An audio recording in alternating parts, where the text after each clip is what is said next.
अस्सलामु अलैकुम वरहमतुल्लाहि वबरकातुहू। कैसे हैं आप लोग? उम्मीद करते हो आप लोग खैरियत होंगे।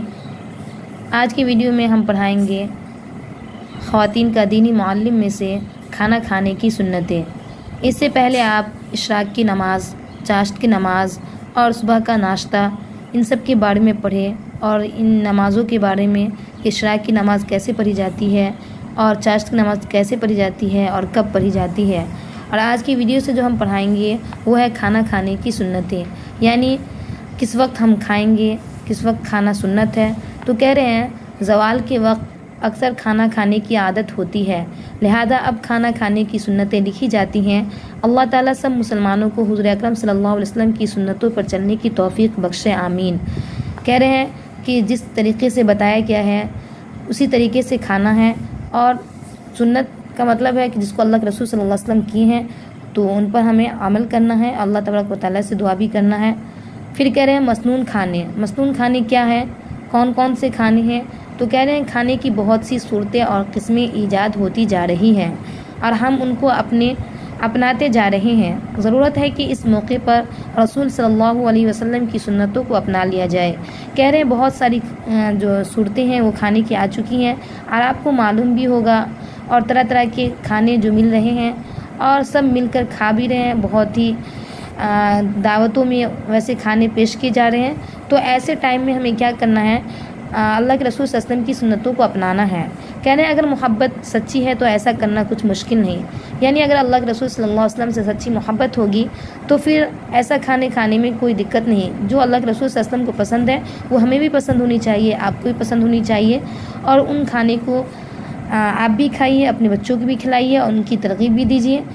फिर कह रहे हैं हमेशा के तो क्या कहने, कम अज़ कम एक दफ़ा महज़ सुन्नत रसूलुल्लाह सल्लल्लाहु अलैहि वसल्लम की नियत से वो चीज़ खा लीजिए। कह रहे हैं हमेशा नहीं खा सकते तो कम से कम एक मरतबा भी अल्लाह के रसूल सल्लल्लाहु अलैहि वसल्लम की सुन्नत समझ के उन खानों को खा लीजिए। फिर कह रहे हैं जो नबी करीम सल्लल्लाहु अलैहि वसल्लम ने तनावुल फरमाई है, यानी वो खाना जिसको अल्लाह के रसूल सल्लल्लाहु अलैहि वसल्लम ने तनावुल फरमाई है यानी खाए हैं। खाते वक्त अगर ये सोच लिया जाए कि अब तो हम अपनी मर्ज़ी व ख्वाहिश से खाते रहे हैं, मगर अब हुज़ूर अकरम सल्लल्लाहु अलैहि वसल्लम की सुन्नत की नीयत से खाएंगे तो उसमें बरकत भी होगी, नूर भी होगा और राहत भी होगी इंशाअल्लाह। यानी अगर हम इस नीयत से खाएंगे कि ये अल्लाह के रसूल सल्लल्लाहु अलैहि वसल्लम को बहुत पसंद है तो उसमें कह रहे हैं बरकत भी होगी, नूर भी होगा और सुकून भी मिलेगा, राहत भी होगी इंशाअल्लाह। फिर कह रहे हैं जौ की रोटी, बगैर छने हुए भूसी वाले आटे की रोटी। हुज़ूर अलैहिस्सलातु वस्सलाम ने सारी उम्र छाने हुए आटे की रोटी नहीं खाई, यानी जो आटा हम आजकल छान के खाते हैं ऐसे अल्लाह के रसूल सल्लल्लाहु अलैहि वसल्लम कभी नहीं खाई। फिर कह रहे हैं तमाम कदीम व जदीद का इत्तेफाक है कि गेहूं में मौजूद भूसी में फ़ायदे ही फ़ायदे हैं, यानी जो गेहूं के आटे में भूसी होती है जिसको हम छान कर फेंक देते हैं उनको नहीं फेंकनी चाहिए और उनको भूसी के साथ ही आटा गूंद कर खाए, उसमें कह रहे फ़ायदा ही फ़ायदा है। और क्या फ़ायदा है तो आगे बता रहे हैं कि वैसी आटे की रोटी खाने से हाजमा दुरुस्त रखती है, शुगर को कंट्रोल करती है। जो हर घर शुगर की परेशानी है, हर एक इंसान को शुगर हो रहा है तो उनको कह रहे कंट्रोल करती है। आजकल उम्मत इस सुन्नत को छोड़कर और सफ़ेद आटे की आदी होकर बहुत से इमराज खुसूसन पेट की बीमारियों में मुब्तला हो रही है। कह रहे हैं कि आज मैदा का आटा हो या फिर कोई भी आटा हो जिसको खाने की वजह से न जाने कितनी बीमारियां पेट में हो रही है, तो इसी वजह से इन सब आटों को मत खाइए और भूसी वाला आटा बगैर छाने हुए आप भी खाइए और नियत कीजिए कि अल्लाह के रसूल सल्लल्लाहु अलैहि वसल्लम हमेशा खाते थे। अल्लाह ताला सही समझ और सुन्नतों पर कह रहे हैं भर अफ्तरी तर्ज़ ज़िंदगी नसीब फरमाए, यानी हमें उनको अपनी ज़िंदगी में लाने की तौफीक दें।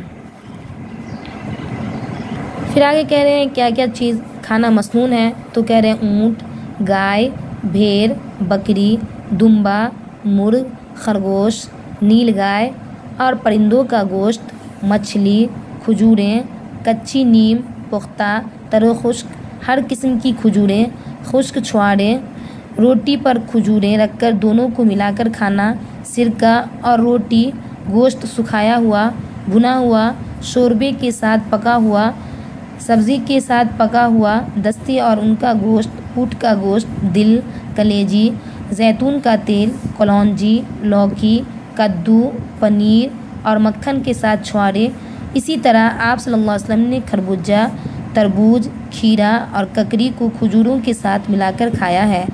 आप सल्लल्लाहु अलैहि वसल्लम को मीठी चीज़ें और शहद मरगूब था, यानी बहुत पसंद था। आप सल्लल्लाहु अलैहि वसल्लम को खुरचन अच्छी लगती थी। यानी ये सब जो खाने हैं, ये सब जो गोश्त है, ये सब अल्लाह के रसूल सल्लल्लाहु अलैहि वसल्लम को पसंद है और ये मसनून है। इनको खाइए और नियत करके खाइए, तो फिर आपको राहत भी मिलेगी, सुकून भी मिलेगा और फिर आपको सुन्नत को ज़िंदा करने का सवाब भी मिलेगा। फिर कह रहे हैं इसके अलावा वो हदीस शरीफ में उन 5 खानों का खुसूसी तज़किरा मिलता है। यानी ये 5 खाने के बारे में ख़ास तौर पर तज़किरा है। तो वो कौन से 5 खाने हैं?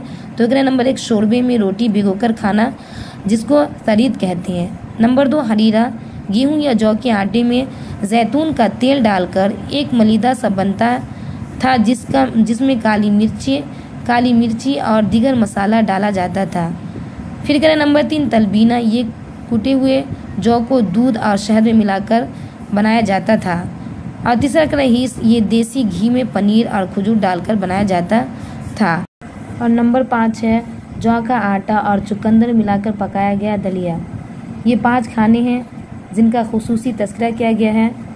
तो आपने ये देखा कि कौन कौन से खाने अल्लाह के रसूल सल्लल्लाहु अलैहि वसल्लम को पसंद है।